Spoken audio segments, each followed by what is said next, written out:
नमस्कार सगळ्यांना. यश life coach या युट्यूब चॅनलवर सर्वांचे स्वागत आहे. आपल्या समोर दिसतो आहे तो विषय आहे दासबोध संबंधी. तर तो या चॅनलवर कसा? आपल्याला माहिती आहे की आपण जीवन विषयक मार्गदर्शन किंवा संबोधन सातत्याने या चॅनलमधून करतो. त्याचप्रमाणे दासबोधामध्ये आपल्याला बऱ्याच गोष्टी उपलब्ध आहेत. दासबोध म्हणजे एक शास्त्रोक्त जीवन पद्धती खूप सोपी करून सांगितलेला ग्रंथ. त्यामध्ये 20 समास आहेत. प्रत्येक समासात दशक आहे. दशक म्हणजे 10 विषय. आणि आपण प्रत्येक भागामध्ये 5 विषय घेणार आहोत आणि 40 भागामध्ये हा सुटसुटीतपणे पुरा करणार. इथे आपल्याला अखंड दासबोध हा खूप सोप्या शब्दामध्ये ऐकायला मिळणार आहे. सर्व भाग पुरे झाल्यानंतर सर्व 40च्या 40 भागाचं डिस्क्रिप्शन मध्ये लिंक असणार आहे. आणि आपल्याला मला सांगायला आवडेल की याचप्रमाणे आपण हिंदीतून पण दासबोध सादर करणार आहोत. चला तर आपण या कार्यक्रमात पुढे जाऊ. सादर करीत आहेत ज्ञानी आणि अनुभवी डॉक्टर शुभदाताई खटावकर. त्यांची थोडक्यात ओळख म्हणजे डॉक्टर शुभदा खटावकर, माजी मुख्याध्यापिका, MA BEd PhD. प्रबंधाचा विषय महादेवी वर्मा के काव्य में मानव मूल्य और दर्शन, मुंबई विद्यापीठ. समर्थ रामदास विद्यापीठाच्या 6 परीक्षा प्रथम आणि विशेष श्रेणीमध्ये उत्तीर्ण. 35 वर्षांपासून साप्ताहिक विवेक मुंबईसाठी हिंदी मराठी अनुवाद, लेखन, लेखांचे पुनर्लेखन व प्रूफ रिडिंग. अनेक हिंदी मराठी ग्रंथांचे तसेच पुस्तकांचे हिंदी मराठी अनुवाद. अनेक निबंध, कथा, कविता, पुस्तक परीक्षण यांचे लेखन. महाराष्ट्र राज्य उत्कृष्ट वाङ्मय निर्मिती पुरस्कार 1987-88, राष्ट्रीय आदर्श शिक्षक पुरस्कार 2001-2002, तत्कालीन राष्ट्रपती डॉक्टर APJ अब्दुल कलाम यांच्या शुभ हस्ते. 100 पेक्षा जास्ती पुरस्कार आणि 300-350 पेक्षा जास्ती सन्मान. संत साहित्यावर प्रवचने आणि अन्य विषयांवर व्याख्यान. सन्माननीय doctor Shubhadaji Khatavkar, life coach RK या युट्यूब चॅनलवर सहज सुलभ दासबोधाची शिकवण या सिरीज मध्ये परत एकदा आपले स्वागत आहे. आजचे विषय काय आहेत हे आपण आपल्या सर्व श्रावकांसाठी दाखवूया. आपल्या सगळ्यांना माहिती आहे मराठीतून दासबोध सहज, सरळ, सोपी ही जी जीवन प्रणाली आहे ती आपण अभ्यासक डॉक्टर शुभदाजी खटावकर यांच्या वाणीतून ऐकतो. आज आहे भाग 39वा, दशक 20वा. दशकाचा विषय आहे पूर्ण दशक, पूर्ण नाम दशक. दासबोधामधला हा शेवटचा दशक आहे, परंतु आपल्या समोर हा 2 भागांमध्ये येणार आहे. आजचा एक भाग आणि याच्या पुढचा एक भाग. कारण प्रत्येक भागामध्ये आपण 5 दशक घेतो. दशकामधले 5 विषय किंवा समास घेतो. तर आजचे 5 समास असे आहेत: पूर्णापूर्ण निरूपण, सृष्टी त्रिविध लक्षण निरूपण, सूक्ष्म नामाभिधान, आत्मा परमात्मा, चत्वार जिनस. डॉक्टर शुभदाजी, आपल्याला विनंती आहे की आपण आपले आजचे कथन आरंभ करावे. जय जय रघुवीर समर्थ.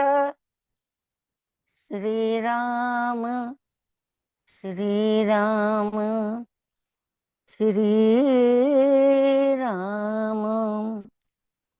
सर्व दर्शकांना, अभ्यासकांना, श्रोत्यांना दासबोधावर भरभरून ममता करणाऱ्या, स्नेह ठेवणाऱ्या सर्व रसिकांना मी अत्यंत विनम्रतापूर्वक शिरसाष्टांग नमस्कार करते.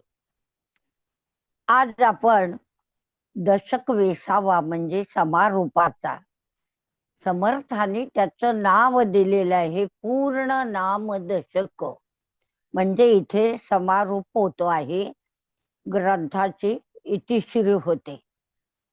ग्रंथराज दासबोधाचा हा समारोपाचा म्हणजे अखेरचा दशक असल्याने श्री समर्थांनी त्याचं नामकरण पूर्ण नाम दशक असंच ठेवलं आहे आणि ते म्हणतात ते योग्यच आहे.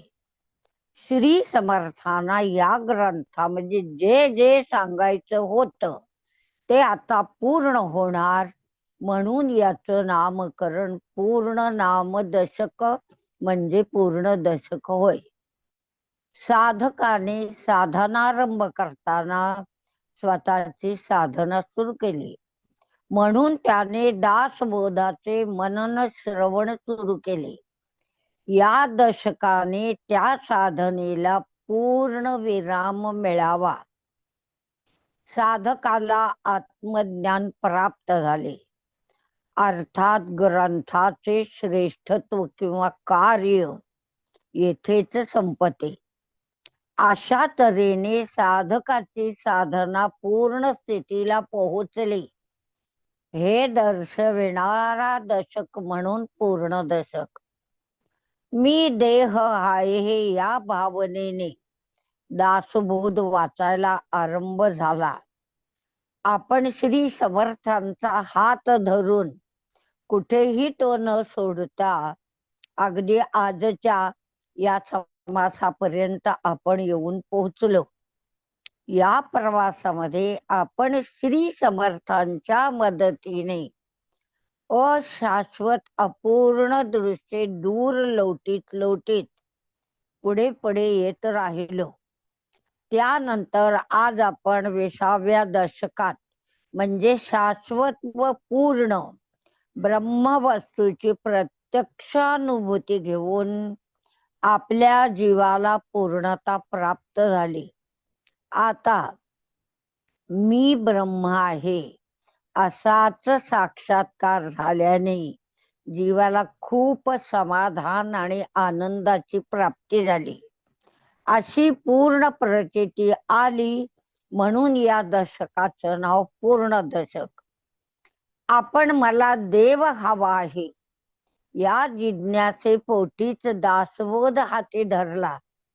श्री समर्थ प्रारंभीच असे सांगतात की भक्तीच्या सामर्थ्याने देवाची प्राप्ती होते.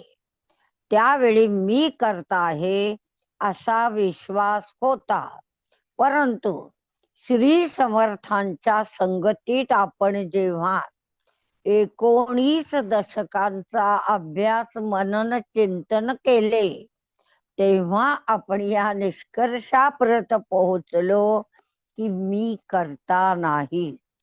एवढेच नाही तर 20व्या दशकामध्ये आपण विचार मनन चिंतन या सीमांच्या अत्युच्च शिखरी पोहोचलो आणि आपले अशीच खात्री झाली की जगदीश्वर किंवा अंतरात्मा हाच खरा करता आहे. त्यामुळे आपल्याला भक्तीच्या रहस्याची ही प्राप्ती झाली. त्यामुळे ही या दशकाचं नाव पूर्ण दशक. दासबोधाच्या आरंभी आपली स्थिती पूर्ण अज्ञानी अशी होती. या ज्ञान प्रवासात आपल्या आत्मज्ञानाने अज्ञानाचे निरसन झाले, परंतु वास्तविक पाहता ज्ञान आणि अज्ञान या दोन्ही वृत्ती रूप आहेत. ज्ञानाने आपल्या मनाचे उन्नयन म्हणजे उन्मन झाल्याने आपली ज्ञान क्रिया पूर्ण झाली. हे जे उन्नय किंवा उन्नयन आहे त्यालाच ज्ञान म्हटलेलं आहे आणि त्याचे मर्म श्री समर्थ या 20व्या दशकामध्ये सांगतात, म्हणूनही त्याला पूर्ण दशकच म्हणायचं. मग या दृष्टीने 20वा दशक हा दासबोधाचा उपसंहार आहे. म्हणजे तिथे दशक किंवा समास किंवा सगळं काही सांगणं संपतं.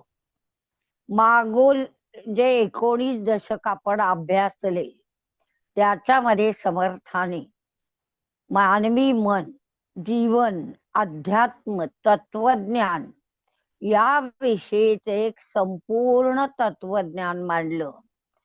त्याच्या मागे अज्ञान, ज्ञान, विज्ञान, भक्ती, प्रचिती आणि व्यवहार या संदर्भातील काही मुख्य संकल्पनांचा आधारभूत पाया आहे. आणि त्या सर्व संकल्पनांचे विवेचन त्यांनी या समासामध्ये अत्यंत थोडक्यात परंतु अत्यंत प्रभावीपणे, ज्याला आपण निसंदिग्धपणे म्हणतो, त्या पद्धतीने इथे सांगितले आहे. मग त्या सगळ्या गोष्टी सांगितल्यानंतर ग्रंथाची इतिश्री होते. म्हणूनही याला पूर्ण दशकच म्हणायचं. या दशकात श्री समर्थ पुढील प्रधान संकल्पना सांगतात.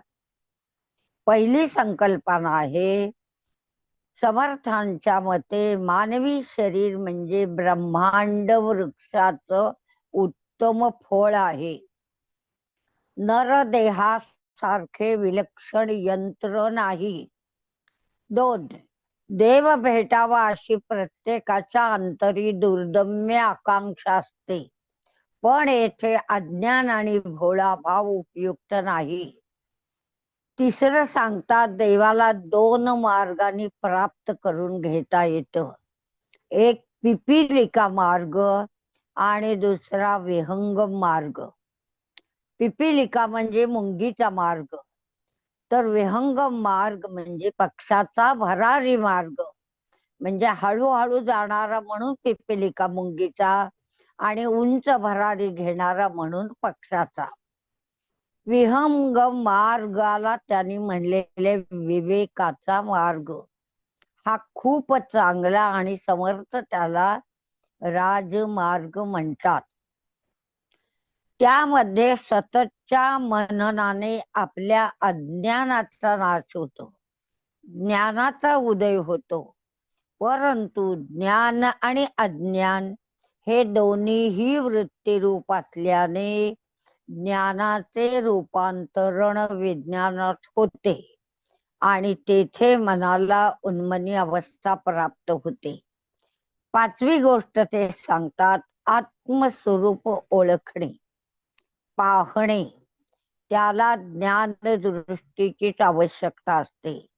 मग या ज्ञानदृष्टीच्या प्राप्तीकरता बाह्य बदलांची गरज नसते, तर आपल्या आत वास करणाऱ्या मनात बदल घडवून आणावा लागतो.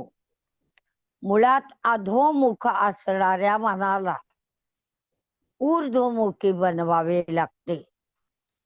पुढची गोष्ट सांगतात, पिंडाचा शोध हाच आपल्या मननाचा प्रधान हेतू किंवा मुद्दा असावा. मननाची प्रक्रिया रात्रंदिवस चालू ठेवून अर्थ धारण करावा. स्थूल सोडून सूक्ष्मात प्रवेश करा. अशा धारणेने देहातच निष्कलंक आत्मस्वरूपाची छानशी अनुभूती घ्यावी. 7वी गोष्ट ते सांगतात, सर्व दृश्य सृष्टीचं बीज मूळ मायेतच आहे. मूळ संकल्पाच्या प्रेरणेने विश्वाचे कार्यकलाप चालतात. तोच अंतरात्मा, तोच सर्वांचे चैतन्य, तोच दृष्टा, तोच सर्व साक्षी, अशी वेगवेगळी नावं ते त्याला देतात. 8वी गोष्ट सांगतात, त्रिगुण आणि पंचभूते यांनी अष्टधा प्रकृती निर्माण होते. मग अष्टधा प्रकृती म्हणजे सर्व विश्व. दृश्य पदार्थाचे सजीव आणि निर्जीव असे दोन भाग पडतात. सजीवांमध्ये जी जाणीव असते ती कमी जास्त प्रमाणात व्यक्त होते आणि तिचं विविध रूपामध्ये प्रगटीकरण होतं. 9वी गोष्ट सांगतात, मूळ जाणीवेला शिवशक्ती, प्रकृती पुरुष, अर्धनारी नटेश्वर, जगदीश्वर अशी नामकरण आहेत. पण काहीही इतकी नावं दिली तरी ते म्हणतात तो अंतरात्माच आहे, त्याला अंतरात्माच म्हणा. तोच खरा करता करवेता असल्याने जगात जे जे घडते घडत आहे तो सर्व त्याच्याच सत्तेचा प्रभाव आहे. प्रत्येक देहामध्ये अंतरात्मा करते पण गाजवतो. देहाच्या सामर्थ्यानुसार त्याचे कर्तेपण सिद्ध होते.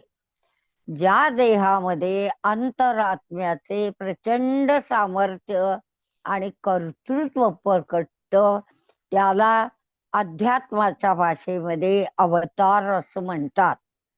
मग ज्याच्या अंतरात्म्याचे अखंड अनुसंधान टिकते त्यास प्रचितीचा साधू म्हणतात.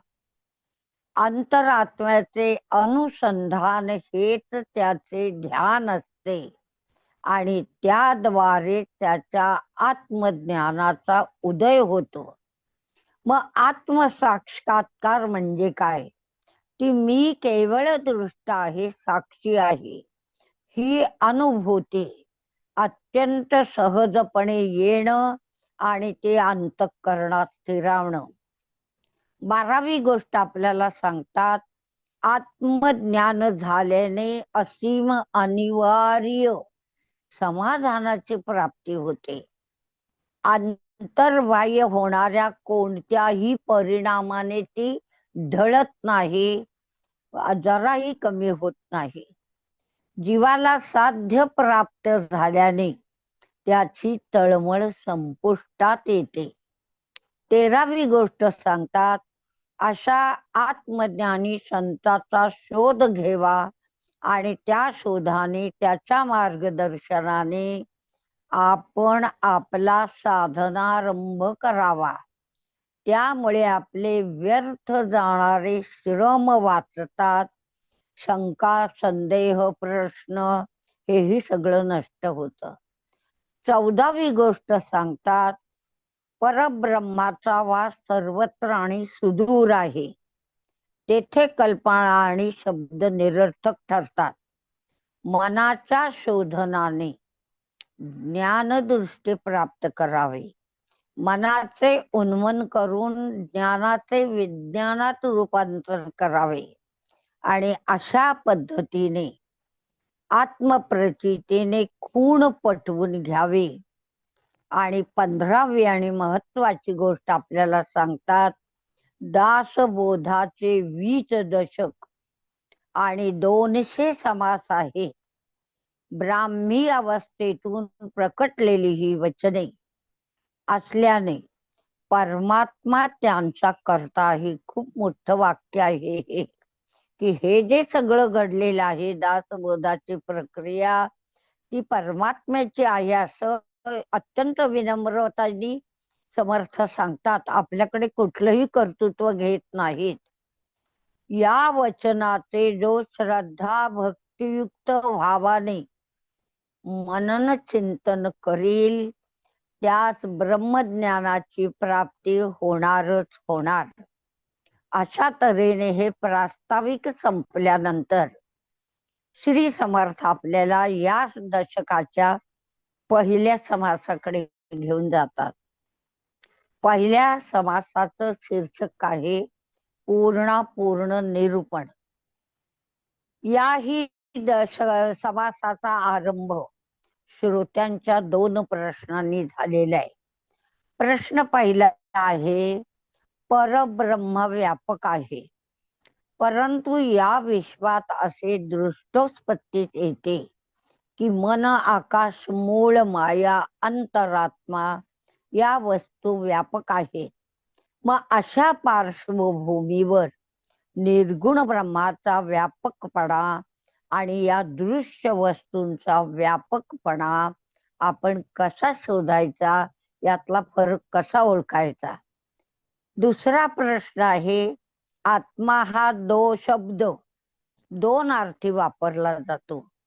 एक अंतरात्मा या अर्थाने आणि दुसरा दृष्टा किंवा साक्षी असा अर्थ अभिप्रेत आहे. अंतरात्मा सगुण असतो. आत्मा म्हणजे दृष्टीपणा किंवा साक्षीपणाचा मल म्हणजे कुठलंही वाईट तत्व नसलेलं केवळ निरंजन रूप असाही अर्थ होतो.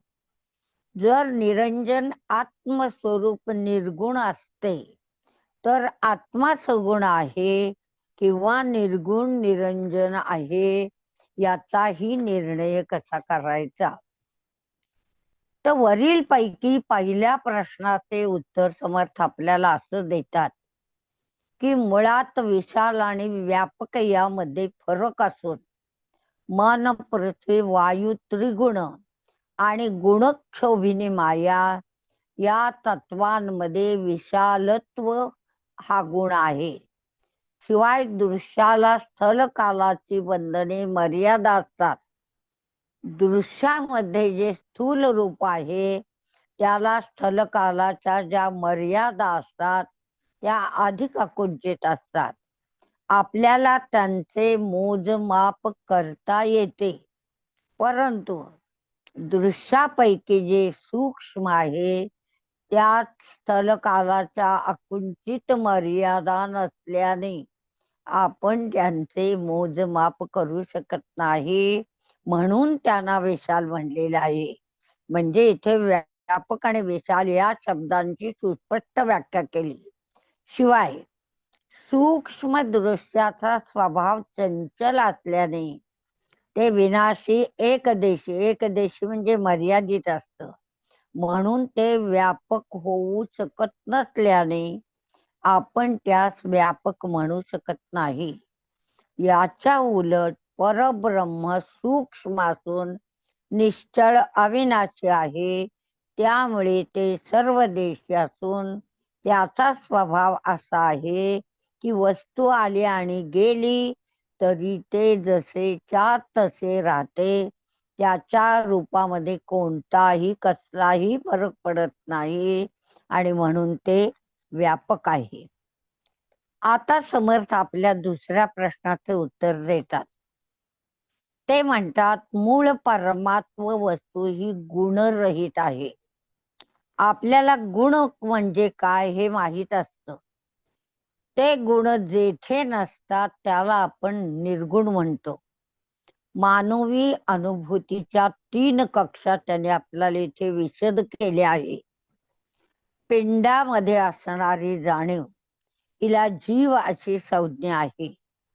दुसरी ब्रह्मांडामध्ये आढळणारी जाणीव हिला शिव किंवा ईश्वर म्हटलेलं आहे.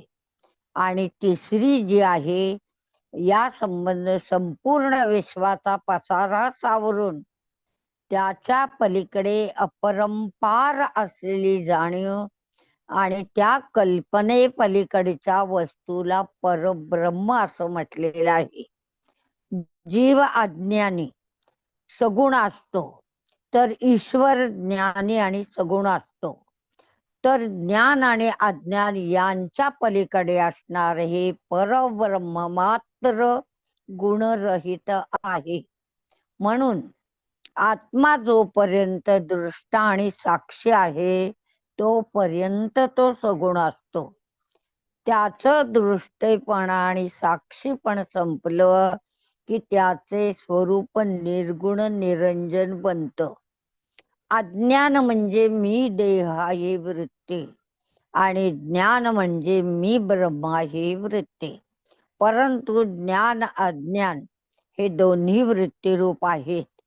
मनाचं उन्मन होतं तेव्हाच ज्ञानाचं विज्ञान होतं आणि संपूर्ण निवृत्तीची प्रचिती येते.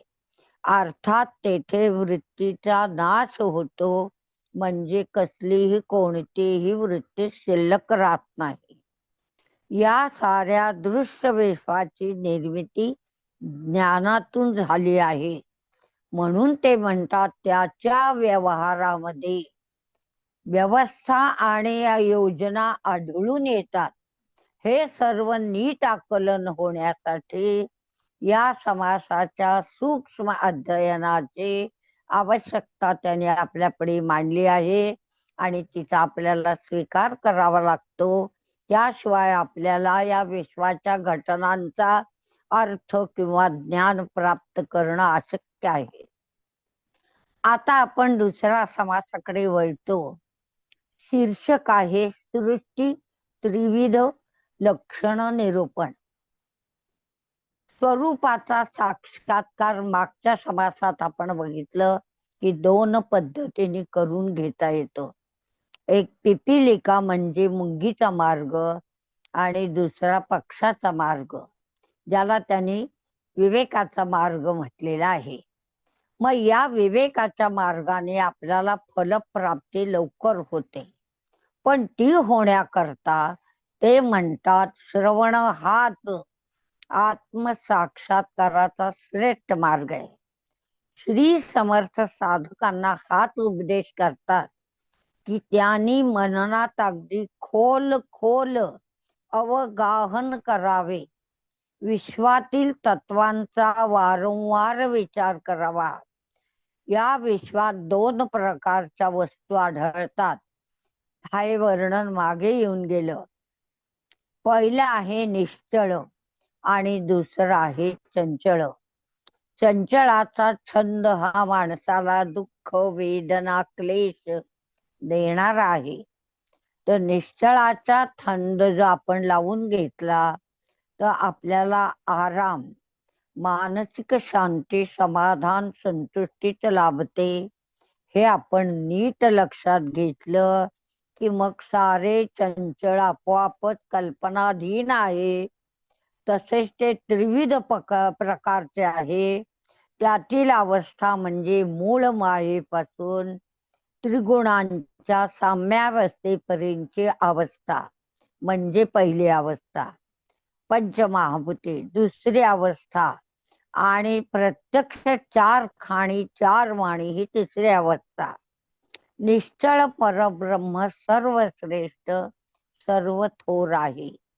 आपण सतत सूक्ष्म विचार करून सर्व चंचल दृश्य बाजूला सारावे आणि उरलेल्या अपार निश्चल ब्रह्माचे तदाकार होऊन ते म्हणतात त्याचं सेवन करावं. म्हणजे परमार्थही सेवन करायचं आहे आणि त्याकरता अंतःकरणाची, मनाची एक विशिष्ट अवस्था आपल्याला प्राप्त करून घ्यायची आहे, जी आपण 19 दशकांच्या अभ्यासानं प्राप्त केलेली आहे. आता ही शिकवण घेऊन आपण समास तिसरा या दशकाचा, ज्याचं शीर्षक आहे सूक्ष्म नामाभिधान निरूपण. वारंवार ते सांगत आले की परमात्म स्वरूप हे अतिशय सूक्ष्म, सूक्ष्माती सूक्ष्म आणि अदृश्य आहे. जर आपल्याला त्याची अनुभूती घ्यायची असेल तर त्या अनुषंगाने आपल्याला आपली दृष्टी अतिशय सूक्ष्म म्हणजे अदृश्यात शिरणारी बनवायला हवी. हा अभ्यास करायला हवा. मग ती दृष्टी कशी तयार करायची याचे विवेचन या समासामध्ये समर्थाने अत्यंत समर्थपणे केले आहे. ते सांगतात की प्रथम आपण आपली दृष्टी माघारी वळवावी. म्हणजे बाहेरच्या जगामध्ये डोळे आपले दृष्टी गुंतवू नका, ते आत न्या. नंतर तिला विवेकाच्या प्रवाहात सोडून द्या. असे केल्याने सर्व स्थूल दृश्य मागे टाकून सूक्ष्मात प्रवेश करता येतो. मूळ मायेत सर्व सृष्टीचे बीज आहे. ते म्हणतात ते जरी अतिशय सूक्ष्म असले तरी एकदा का ते समजले, त्याची प्रचिती आली की परमार्थ सिद्ध होतो. पण या करता मनाची तयारी, साधनेची तयारी, या सगळ्या गोष्टी आपल्या पूर्व तयारीत येतात. ज्याला त्या सूक्ष्म बीजाचे आकलन होते, तो फालतू शंका कुशकांमध्ये फसून स्वतःला विनाकारण गोंधळात पाडत नाही. मागील समासाच्या विवेचनात सृष्टीचे 3 वर्ग सांगितले आहेत. ते असे आहेत की मूळ मायेपासून त्रिगुणापर्यंत पोहोचलेला वर्ग, दुसरा आहे पंचमहाभूते, आणि तिसऱ्यामध्ये येते पृथ्वीवरील 4 खाणी, 4 वाणी, आणि यातले 2 वर्ग, आणि वर्ग 3 हे स्थूल दृश्य आहेत. परंतु प्रथम वर्ग हा अतिशय सूक्ष्म आणि अदृश्य आहे. मग ते ओळखण्याचे 14 संकेत त्याने आपल्याला या समासामध्ये दिले. ते कोणते आहेत हे आपण बघूया. ते म्हणतात, पहिला संकेत आहे सत्व, दुसरा रज, तिसरा तम, चौथा गुणक्षोभिने, पाचवा आहे शुद्ध सत्व, 6वा आहे शिवशक्ती, 7वी आहे प्रकृती पुरुष, 8वा आहे षडगुणेश्वर, 9वा आहे अर्ध नारी नटेश्वर, 10वा आहे गुणसाम्य, 11वं आहे चैतन्य, 12वं मन, 13वं माया, आणि 14वा अंतरात्मा. म्हणजे या 14 संकेतांचे आपण जर वारंवार विवरण मनातल्या मनात केलं, ज्ञान दृष्टीने त्यांचा अनुभव घेतला, आणि मन अधोमुखी राहिलं, तर भेदात वृद्धी होते. म्हणून ते अधोमुखी न करता ऊर्ध्वमुखी करायला सांगितलेलं आहे. मायेची भीड पडू न देता स्वरूप निश्चितीमध्ये घसरण जाणवते. म्हणजे मायेत आपण अडकलं की आपलं स्वरूपाचं निश्चिती अनिश्चित झाली. मन ऊर्ध्वमुख केल्याने भेद कमी कमी होतो.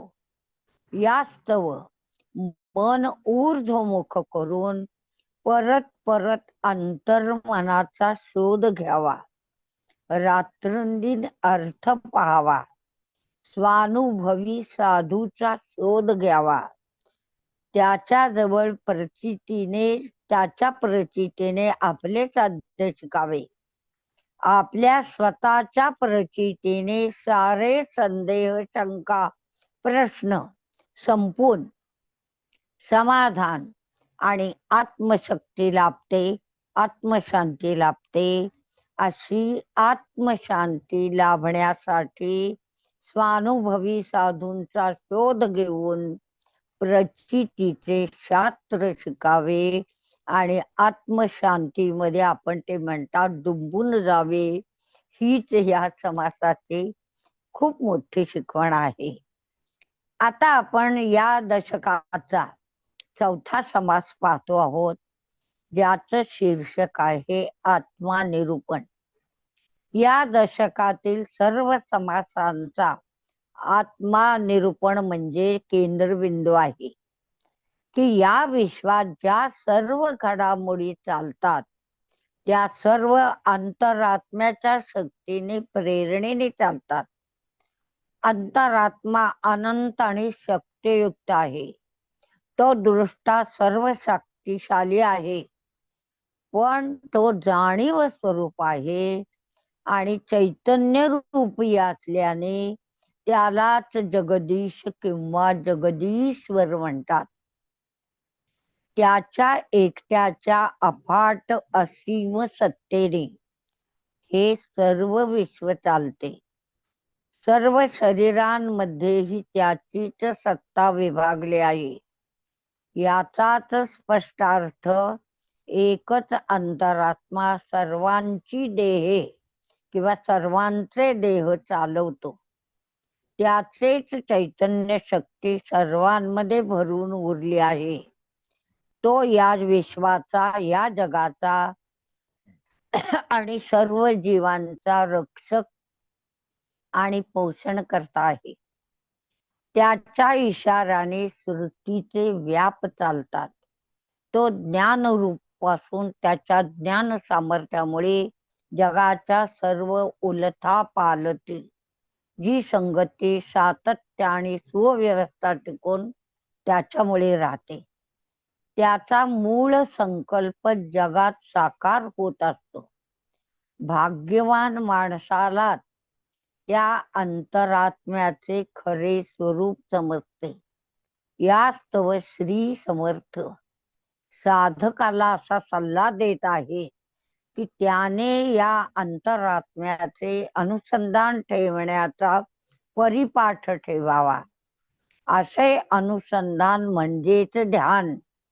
अशा ध्यानातून त्याच्या ज्ञानाचा उदय होतो आणि अशा तऱ्हेने त्याच्या अंतरात्म्याची उपासना क्रिया अखंड चालू असताना कल्पनेचा निराश होतो आणि प्रचिती येते.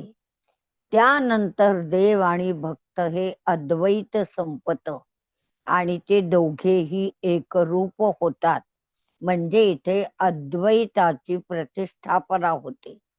म्हणून उपासनेला ज्ञान स्वरूप प्राप्त होतं. त्यावेळी मी तोच आहे ही महाकारण देह दशा प्राप्त होते. पण अखेरी तोही टाकावा लागतो, कारण त्याशिवाय अनुभवांची अर्थात प्रतीची पूर्णता प्राप्त होत नाही. सारांश काय तर आपण माईक आहोत. यास्तव सर्व कर्तृत्व मी पण भगवंताकडे आहे. अशा अनुभवांची प्रचिती यावी. माईकपणातून पुढे जात जात अनुसंधान, साधना, सातत्य या सर्वांच्या अनुभवातून आपल्याला आत्मप्रचिती करून घ्यायची आहे. आणि ती करून घेण्याकरता या समासाचा अभ्यास अढळ आणि निश्चळपणाने आपण केला पाहिजे. आता आपण या वक्तव्याच्या समारोपाच्या 5व्या समासाकडे येतो, ज्याचं शीर्षक आहे चत्वार जिन्नस निरूपण. ते म्हणतात, या पृथ्वी तलावर अनेक प्रकारचे प्राणी असले तरी त्या सर्वांच्या जीवनात जी गोष्ट आढळत नाही ती माणसात आढळते. म्हणजे माणसाच्या जीवनात. मग ती कुठली आहे तर ते म्हणतात माणसाचे बुद्धी, कल्पना, चातुर्य किंवा सामर्थ्य. या सामर्थ्यामुळेच माणसाचे देवाने दिलेल्या या जगामध्ये अनेक चमत्कार घडवून आणले आहेत.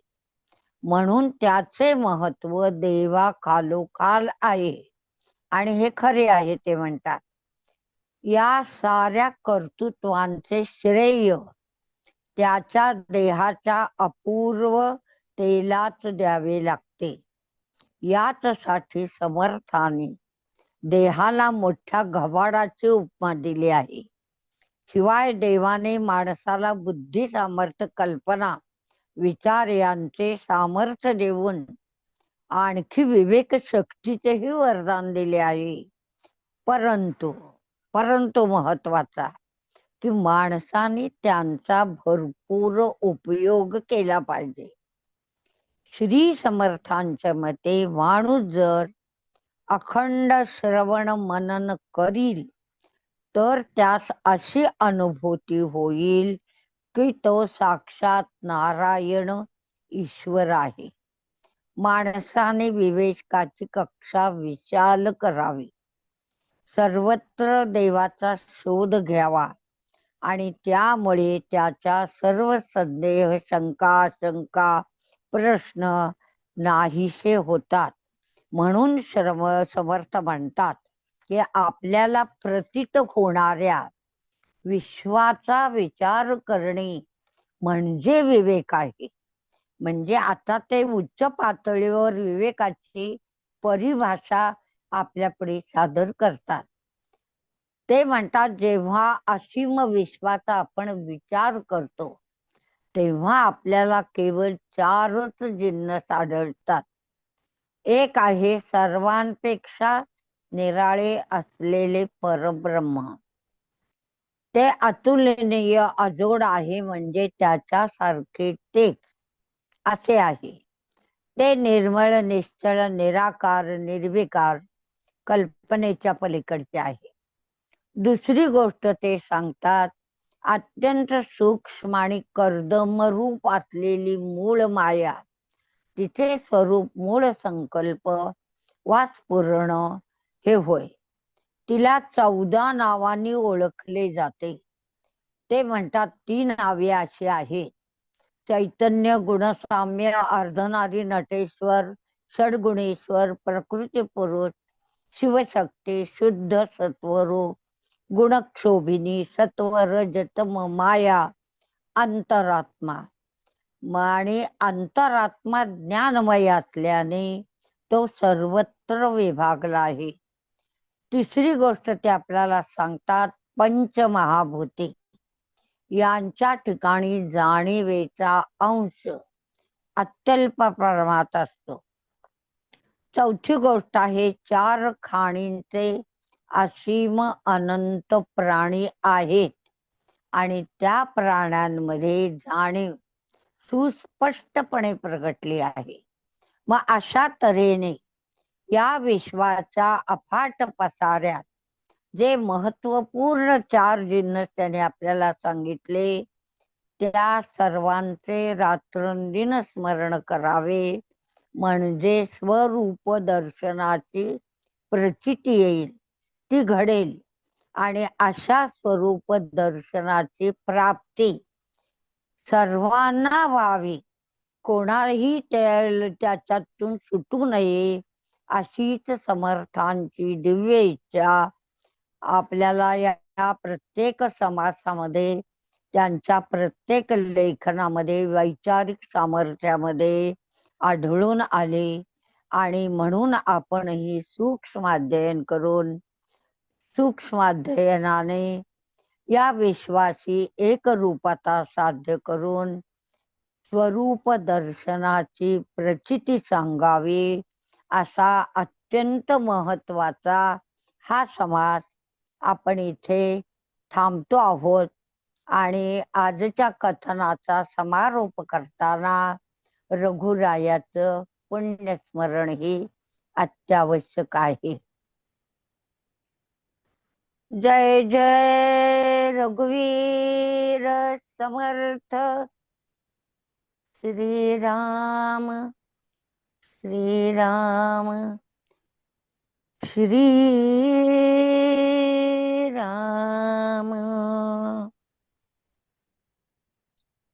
डॉक्टर शुभदाजी, मी आपल्या समोर नतमस्तक आहे. आपला दासबोधाचा अखंड अभ्यास आणि तो संक्षिप्त करून सरळ सोप्या भाषेत आमच्या समोर मांडण्याची तुमची क्षमता, यासाठी आम्ही सर्व आपले आभारी आहोत. आपण केलेल्या या कथनाचा लाभ सर्व श्रावक घेतील अशी मला खात्री आहे. सर्वांना विनंती आहे की त्यांनी हा विषय आपल्या परिवारातील आणि परिचयातील प्रत्येक सदस्यापर्यंत पोहोचवावा. डॉक्टर शुभदाजी, आपल्या या अखंड ज्ञानासाठी आणि अमूल्य वेळेसाठी आम्ही आपले खूप आभारी आहोत. तसेच सर्व श्रावकांचे आम्ही आभारी आहोत. आणि श्रावक हो, दासबोधाची शिकवण या शृंखलेमधला शेवटचा भाग आपण याच्यानंतर सादर करणार आहोत. आणि आज आपण या शृंखलेमध्ये थांबतो आहोत.